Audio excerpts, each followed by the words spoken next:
probably knows, as well as a mobile food vendor license. We don't go downtown. We actually don't go in first Friday or second Saturday. The reason why is because we know there's other shaved ice companies there. As to us, we believe in professional business courtesy. Las Vegas is a big town. There's 100,000 places for us to be. So that's why we do. And most of our niche, of course, I said, is schools, sports leagues, and nonprofits.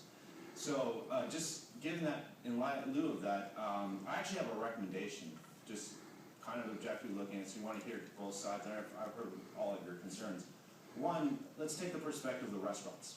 Okay, the restaurants, I agree. I mean, parking right in front of the loading zone is highly unethical from a business standpoint. You know, they do pay leases. I actually personally know Roy Yamaguchi, Roy's Restaurant, partner with Brennan Media Group, which is Brennan Restaurants. So I know a lot of restaurants, and I can understand their perspective, and I actually spoke to them in this regard.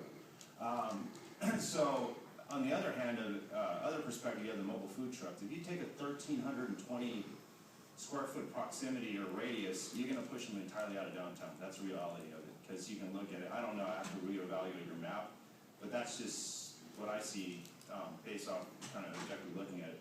So, you know, in the context, if you look at like Chinese restaurants, they actually open up, one's really successful, another one opens up right next to it. So if you actually look at Boston, for example, right, they said the permitted areas, well, maybe possibly zoning off particular areas for the trucks to come in, none of like kinds, meaning that if there's a Mexican restaurant at one spot, a taco shop truck can't be right across the street from it. I was just thinking that possible solution, instead of actually using a proximity or radius, is probably zone off certain areas for the food trucks to be, people know where they're at, and they're not competing of like kind, and it's just a suggestion to something to consider. So that's my statement. That's all I have to say as far as our arbitrary position, and thank you. Thank you very much, and thank you for your generous service to the community. Okay, we're going to keep this short.